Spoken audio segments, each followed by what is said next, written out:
The cemetery, once silent in mourning, now crackled with tension. Gasps rippled through the crowd as Sergeant Cooper's voice rang out again. Sharp, commanding, laced with unchecked arrogance. "Step away from the casket. Hands where I can see them."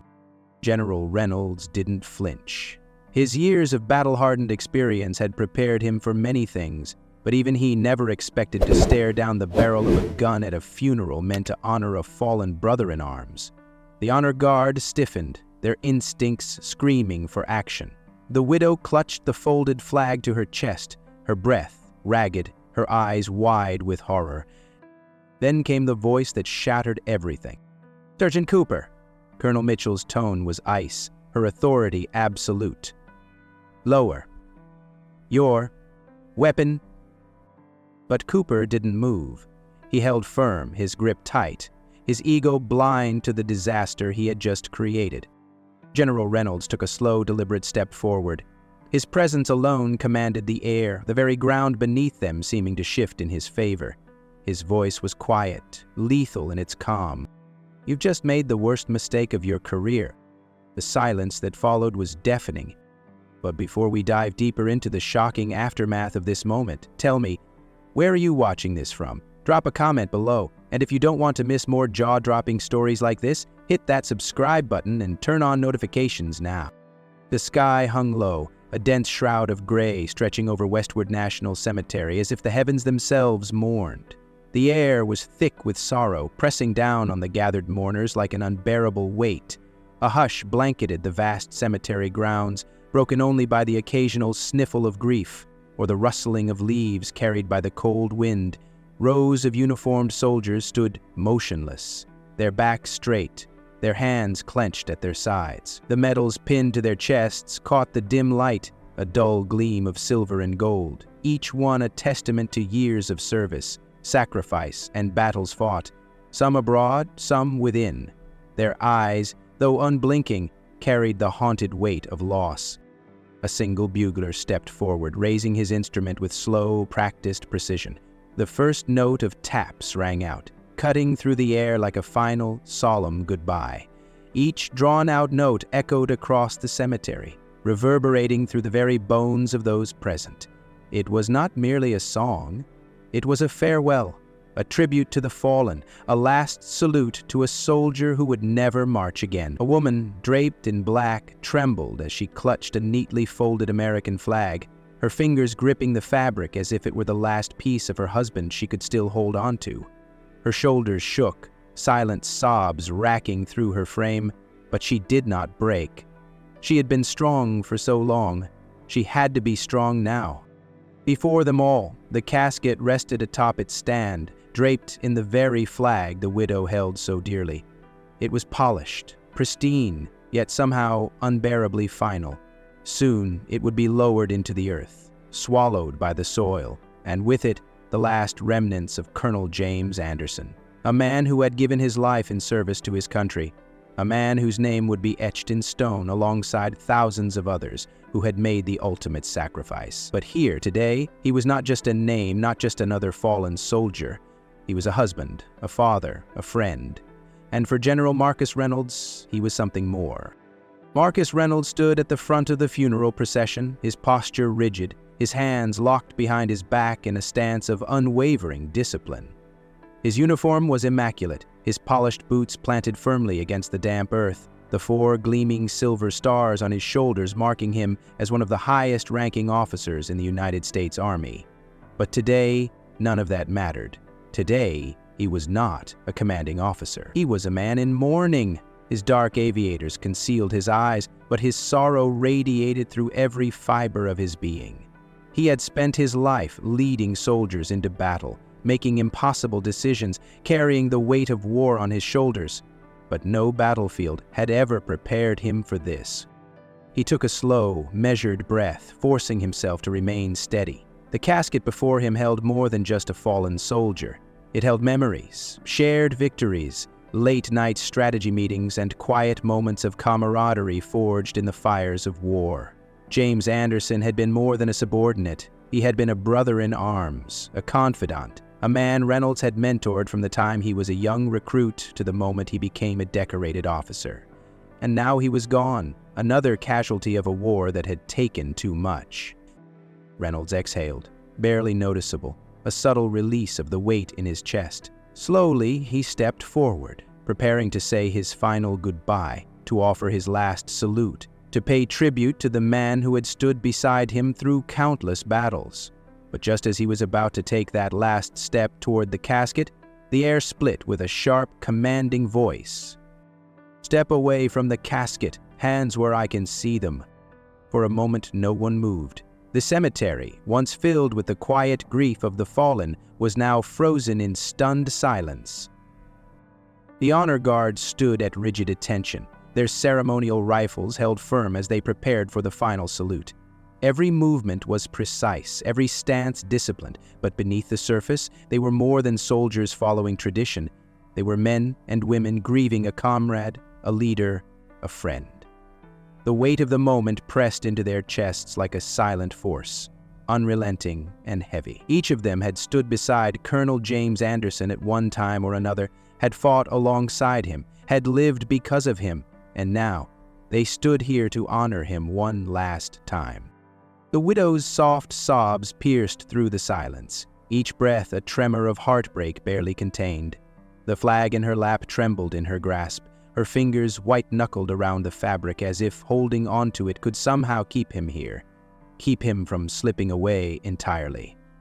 The soldiers nearest to her clenched their jaws, their fists tightening at their sides, their throats burning with the effort of holding back emotion. A few shifted ever so slightly, not out of discomfort, but out of an unspoken need to steady themselves against the raw sorrow unfolding before them. General Reynolds inhaled deeply, then moved with solemn purpose, his broad shoulders squared, his polished boots stepping forward with quiet finality. He knelt beside the casket, his movements slow, reverent, as though time itself had no right to rush this moment. He pressed his gloved hand to the wood, the cold, smooth surface beneath his palm grounding him even as grief threatened to push him under. His lips parted, a whisper escaping into the still air, words spoken not for the living, but for the man who now lay silent. It was a prayer, a farewell. He rose, steady and sure, preparing to place his hand once more upon the casket before stepping back. It was the last gesture he would give, the final tribute of a man who had led thousands, but had never forgotten the weight of a single life. And then, "Step away from the casket, hands where I can see them." The words shattered the moment like a gunshot ripping through a battlefield. Gasps rippled through the gathered mourners, heads snapping toward the sound. The honor guard stiffened, their instincts flaring even as their weapons remained holstered for the solemn occasion. The widow let out a sharp, strangled cry, her hands gripping the flag tighter, her body recoiling in disbelief. General Reynolds did not move. The shift in the air was instant, suffocating, a tension so thick it could have been cut with a knife. The soldiers flanking the casket exchanged stunned glances, disbelief flashing across their hardened faces. No one dared to speak. No one dared to breathe. Then, slowly, methodically, Reynolds turned. Sergeant Dennis Cooper stood at the edge of the gathering, his gun raised, his knuckles white around the grip. His face was set in a deep scowl, his eyes locked onto General Marcus Reynolds with a mix of suspicion and authority. The kind of authority that was blind, reckless, and fueled by something far uglier than duty. His voice rang out again, sharp and demanding. "Step away from the casket, hands where I can see them." Gasps rippled through the crowd like a shockwave, disbelief and confusion contorting every face. Soldiers turned instinctively, their training kicking in, but their holsters were empty. They had come to bury a fallen brother, not to engage in battle. The widow clutched the flag even tighter, her breath coming in ragged gasps as she pressed it against her chest like a shield. Beside Cooper, Officer Brian Carter, his younger, less experienced partner, stood frozen. His hand hovered near his holster, but it trembled. He wasn't sure what was happening, but something felt off, terribly off. He darted a glance at his superior, sweat beading at his temple. "Sergeant," he murmured, barely audible. "I don't think." "Quit Carter," Cooper snapped, his gun unwavering. His eyes were hard, locked onto Reynolds as though expecting him to lunge, to fight, to confirm whatever twisted narrative had already taken shape in his mind. General Reynolds remained utterly still, his expression unreadable behind his dark aviators. When he finally spoke, his voice was calm, measured, carrying the weight of decades of command. "Sergeant, do you know what you're doing?" Cooper's jaw clenched, his finger twitched near the trigger. "I said, hands up! You don't belong here!" The weight of those words hung in the air, thick, undeniable. The silence that followed was deafening. A shift rippled through the assembled soldiers, subtle but unmistakable. They were trained professionals, disciplined warriors, but beneath their control simmered something dangerous. Disbelief. Outrage. A Marine captain clenched his jaw so tightly it looked painful, his fists curling at his sides. The honor guard, men and women who had spent their lives in service to their country, now found themselves staring at a grotesque spectacle. A decorated general, a man they had followed into battle, being treated like a common criminal. A young lieutenant leaned toward his fellow officer, his voice a low, stunned whisper. "Does he even know who he's messing with?" The murmur started, a quiet swell of disbelief spreading through the crowd, hushed but electric. The sheer absurdity of the moment seemed impossible to process. And then, cutting through the rising tension like the cold edge of a blade, came a voice of steel. "Sergeant Cooper." The words were precise, clipped, and carried with them the authority of someone who wasn't asking, she was commanding.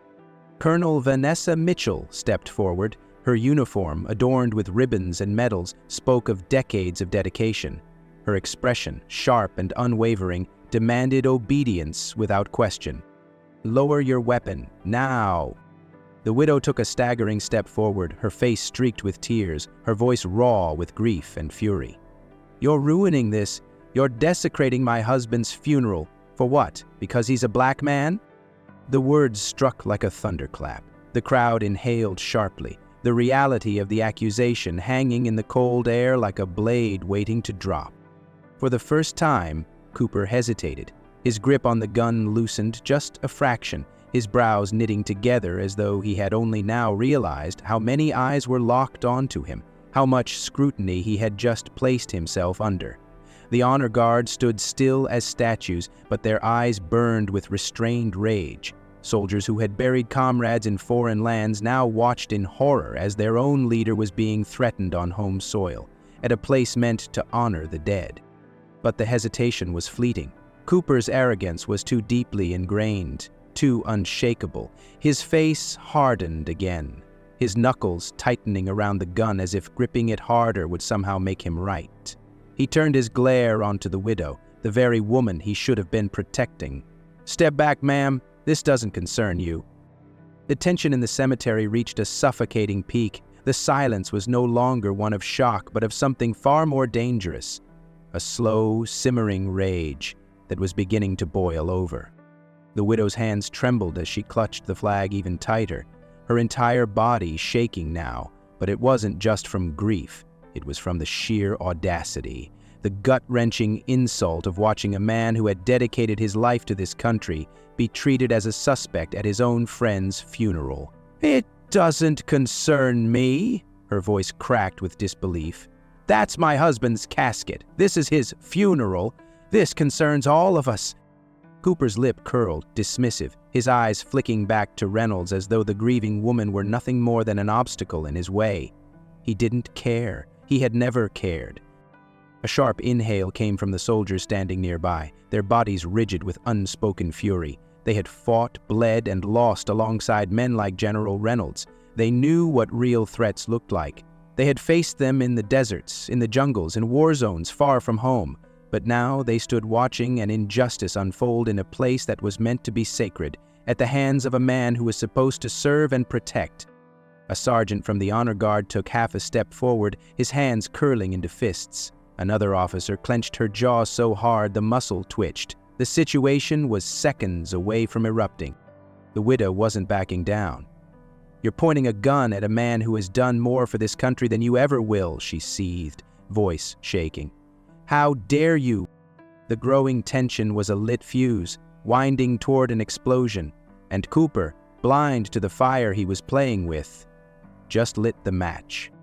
Several soldiers subtly shifted their stances, muscles coiled beneath their pristine uniforms. It was instinct, pure and unfiltered, the same readiness that had saved their lives countless times on battlefields far from home. They didn't carry weapons today. This was a funeral, a place of honor, not war, but in that moment, every single one of them wished they did. The air had changed, no longer just heavy with grief, but charged with something sharp, dangerous, and their general was being held at gunpoint by a man who should have known better, and not one of them was going to let this happen without a fight. The honor guard, standing in rigid formation, remained eerily still, but beneath their carefully measured breaths was a fury that burned hotter than the sun. Their fingers twitched at their sides, their jaws clenched so tight it was painful. Some of these men and women had followed General Reynolds into battle. Some of them had been saved by his commands. Others had heard the stories of his leadership, his strength, his unwavering commitment to every soldier under his command. He was one of them, and they were his. And yet here he was, facing the barrel of a gun on American soil, not from an enemy, but from a man wearing the very same badge meant to serve and protect. Colonel Mitchell's voice rang through the thick silence like the crack of a whip, sharp and absolute. "Sergeant, last warning, lower your weapon." Cooper sneered, his eyes locked onto Reynolds with an arrogance that sent another wave of quiet fury through the gathered ranks. He still didn't see it, he still didn't understand. His grip on his gun remained firm, unwavering, as though the weight of his authority, his uniform, his badge, made him untouchable. "You think you're above the law?" he spat. General Reynolds didn't blink. His face remained unreadable, his posture unshaken. He had faced real enemies, real threats. He had walked through gunfire, commanded men under the weight of missile strikes, made decisions that determined who lived and who died. This was nothing but a disgraceful spectacle, an insult to everything a uniform was meant to stand for. His silence was more damning than any threat he could have spoken. The honor guard, the soldiers, the officers, every single one of them knew this moment was teetering on the edge of something irreversible. One wrong move, one panicked breath, and there would be no coming back. And yet, none of them were afraid. They were prepared to move, to act, because if Sergeant Cooper so much as twitched that trigger finger, there would be no hesitation. The widow let out another strangled sob, gripping the folded flag so tightly her fingers trembled. Her pain, her loss, the very reason they were here, it had been drowned out, hijacked by this senseless display of power, by a man who refused to see his own prejudice for what it was. Colonel Mitchell took a step forward, her expression carved from stone. She had spent her life enforcing discipline, standing on the front lines of battle alongside men like Reynolds, and now she stood here, watching this pathetic excuse for an officer make the worst mistake of his life. "Sergeant Cooper, I will not tell you again. Stand down." Cooper's nostrils flared, his grip still tight on the gun, his pride refusing to let him acknowledge the catastrophe he was walking straight into. But pride wouldn't save him now. Not from this, not from them, and certainly not from the man who hadn't even had to lift a hand to take full control of this moment. The cemetery was silent, yet the air pulsed with an unspoken truth. Cooper had already lost. He just didn't know it yet. General Reynolds took a slow step forward, his polished boots pressing into the damp earth, his movements deliberate and unshaken. He didn't need to raise his hands, didn't need to bark orders or demand authority. He already had it. The shift in power was undeniable, as if the very ground beneath them had tilted in his favor. His presence alone commanded the moment, a quiet force far greater than the weapon aimed at him. "Sergeant Cooper," Reynolds said, his voice low, measured but edged with something sharp and unyielding. "You just made the worst mistake of your career." The words landed like a hammer strike. Cooper's sneer faltered, his breath hitching, his confidence wavering for the first time. He could feel the weight of every pair of eyes on him, drilling into him, seeing through him. He had believed he was in control, had convinced himself that his authority, his badge, his gun, was absolute. But in this moment, in the suffocating silence that followed Reynolds' words, he realized how utterly wrong he had been. His fingers flexed around the grip of his gun, his instincts screaming at him to assert dominance, to double down, to take back control. But control had already slipped through his fingers like dry sand. He could feel it, the way the crowd of soldiers and officers stood against him, not in aggression, but in something worse, in judgment. They were watching his downfall in real time, and there was nothing he could do to stop it. A muscle in his jaw ticked. He tried to mask his hesitation with defiance, squared his shoulders, forced his grip to steady. "I don't take orders from people like you," he spat. A few quiet gasps rippled through the gathered mourners.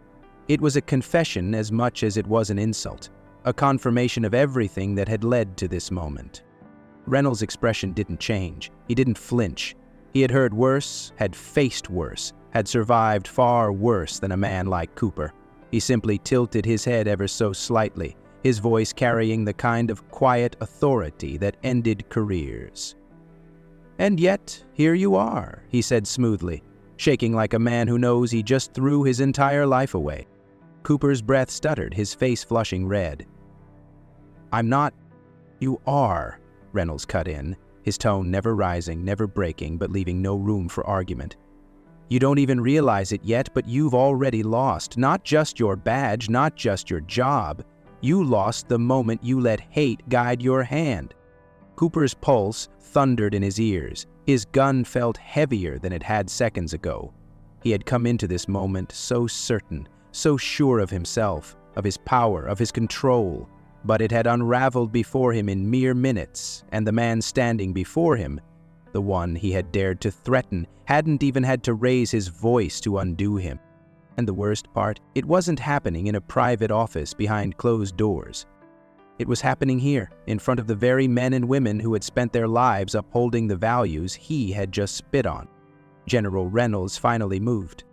Not much, just a slow, deliberate step forward, his presence engulfing the space between them like a storm rolling in. His voice, when it came, was quiet, controlled, but beneath the calm was something deeper, something lethal. "Sergeant Cooper, you're going to answer for this." The finality of those words sent another shockwave through the gathering, and that was when Cooper realized this wasn't just about his career anymore. This was about his freedom. The tension snapped like a rubber band stretched too tight. Two military police officers stepped forward, their movements precise and unhurried, their expressions unreadable beneath their peaked caps. They didn't need to rush. This was inevitable. One of them, a tall, broad-shouldered sergeant with a hardened stare, kept his voice neutral but firm. "Sergeant Cooper, lower your weapon." Cooper swallowed hard. His hands were clammy now, his grip unsteady. He could feel sweat pooling at the base of his neck despite the cool air. His eyes flickered to his partner, Officer Carter. Carter, who had been silent for most of this, now took a step back, distancing himself. His face was pale, his expression a mix of disbelief and regret, but no sympathy. He wasn't going to save Cooper. No one was. Cooper exhaled, a shaky breath that barely made it out of his lungs. He looked at Reynolds one last time, expecting something, mercy maybe, a lifeline, but there was nothing there. No anger, no gloating, no satisfaction, just cold, unforgiving judgment. Slowly, Cooper's grip loosened. His gun dipped slightly, then lower, then finally, he let it go. The firearm hit the ground with a dull metallic clang, the sound punctuating the finality of the moment.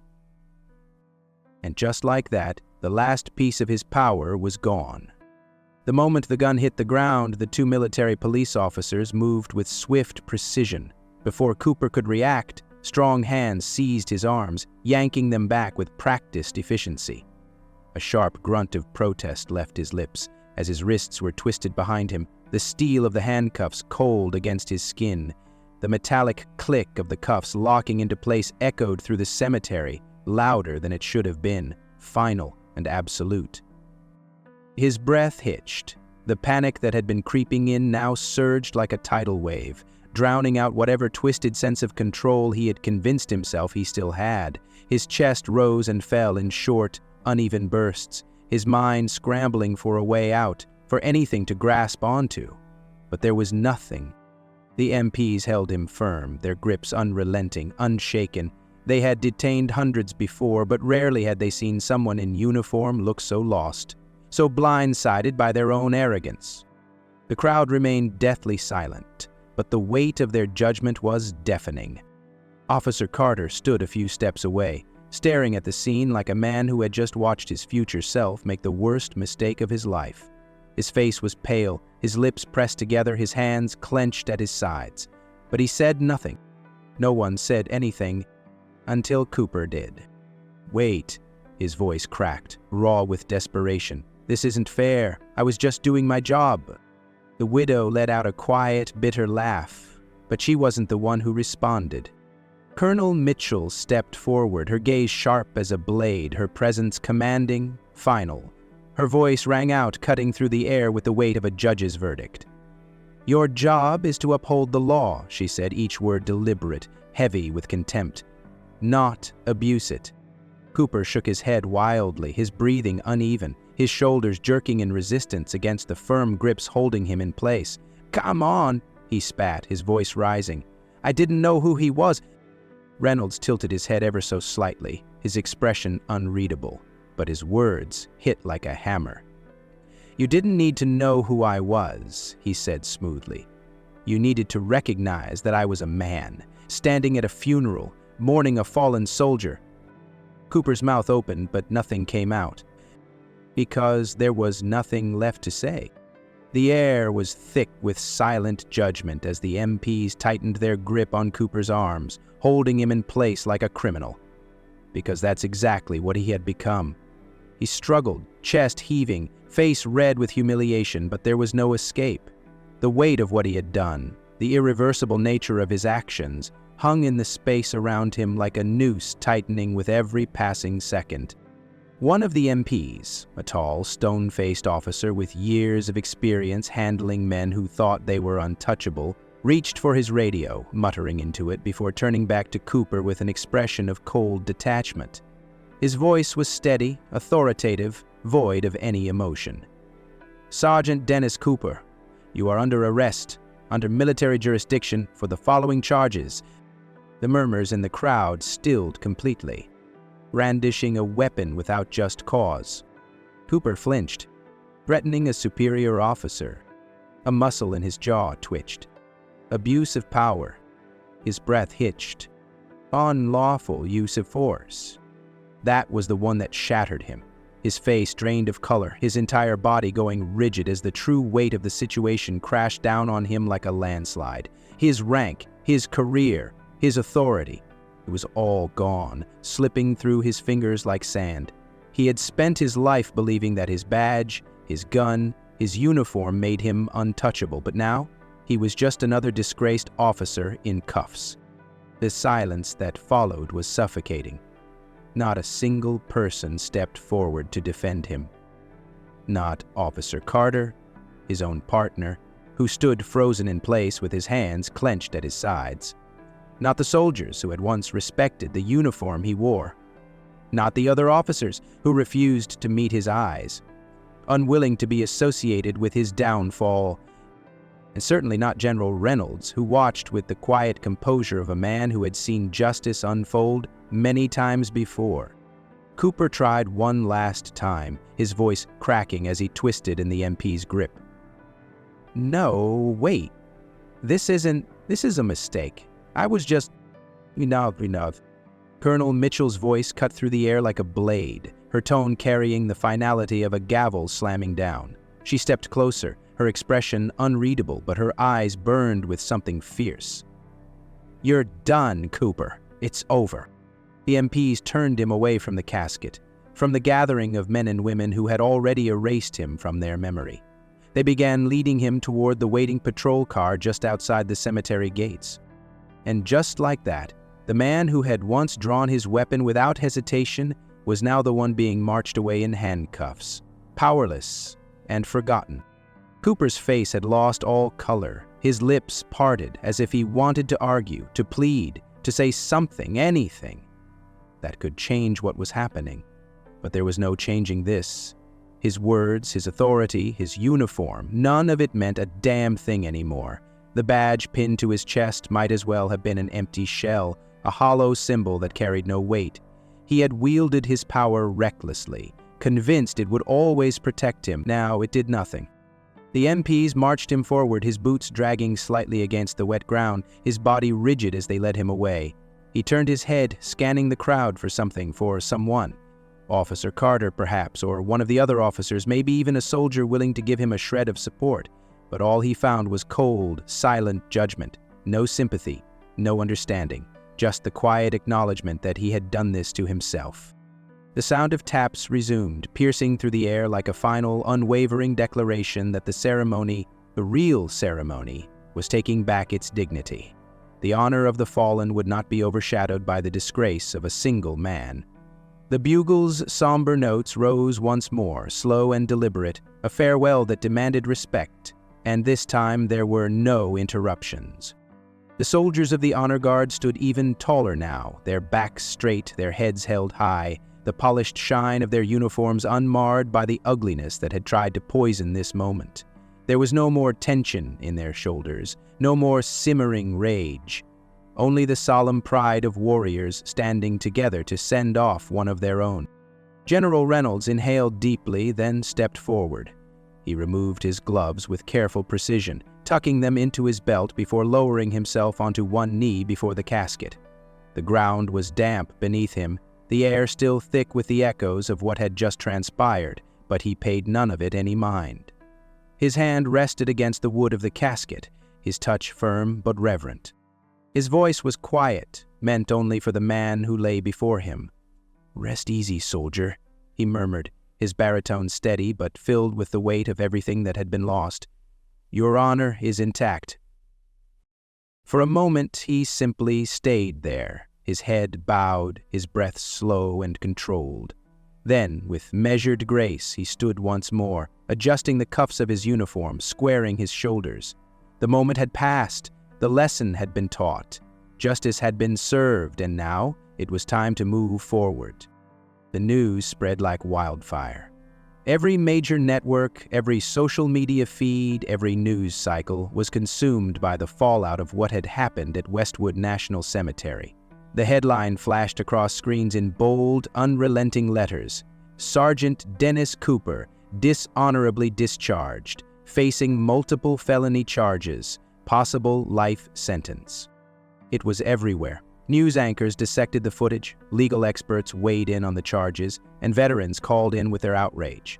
The video, grainy but damning, had been captured by someone at the funeral, and now it was all over the internet. Millions had already seen it, the image of a disgraced officer in cuffs, the sheer disbelief on his face as reality crashed down on him. The charges against him were severe: brandishing a weapon without just cause, threatening a superior officer, abuse of power, unlawful use of force. The dishonorable discharge meant his career was over, his pension gone, his future in shambles. But that wasn't even the worst part. Investigators had already begun digging into his past, and reports were surfacing, claims of racial profiling, excessive force, misconduct complaints that had been buried until now. His whole career was unraveling before the world's eyes, and there was no coming back from it. The footage cut to the Department of Justice's official statement. Sergeant Dennis Cooper will be prosecuted to the fullest extent of the law. General Reynolds sat in his quiet office, the only light coming from the television screen in front of him. He didn't react as the news anchor continued, didn't shift when the footage replayed yet again. He had seen enough. With a slow, deliberate movement, he reached for the remote and turned off the TV. The silence that followed wasn't empty, it was heavy. Because this was just one battle. One officer facing justice, one man being held accountable. But the war against injustice, against men like Cooper who believed they could act without consequence, that war wasn't over. And Reynolds knew better than anyone there would be another Cooper. There always was. The real question was, would the next one be stopped in time? How many more Coopers are out there? It wasn't just a question, it was a warning. Because for every officer caught, there were others who weren't. For every moment of justice, there were dozens of others where there was none. This wasn't just about one man losing his career. It was about a system that had allowed him to thrive for so long. It was about the people who had looked the other way. It was about the fact that it had taken a funeral, a widow's cry, a military general standing his ground, for the world to finally pay attention. And even now there were people out there defending Cooper, saying he had just been doing his job, that it wasn't about race, that General Reynolds should have complied. That same old script, recycled again and again. So the real question wasn't about Cooper. It was about us. What would you have done if you were there that day? Would you have spoken up? Would you have stood with justice? Or would you have stayed silent, let it happen, let it be another statistic, another moment of injustice swept under the rug? Because this isn't just a story. This is reality, and it needs to change. Don't forget to like, share, and subscribe for more inspiring stories of courage and change. Every voice matters, and every action counts. This isn't just about what happened that day. It's about what happens every day. It's about the countless moments that go unnoticed, the injustices that never make the headlines, the people who never get their chance to fight back. Together, we can create a world where dignity is not conditional, where respect isn't a privilege, but a right. A world where power is held accountable, where justice is not a fleeting moment, but a foundation we all stand on. If you believe in that world, if you refuse to be a bystander, then let your voice be heard. Stand up, speak out, and never stop demanding better. Because the fight against injustice isn't just General Reynolds' fight. It's ours. And it's far from over.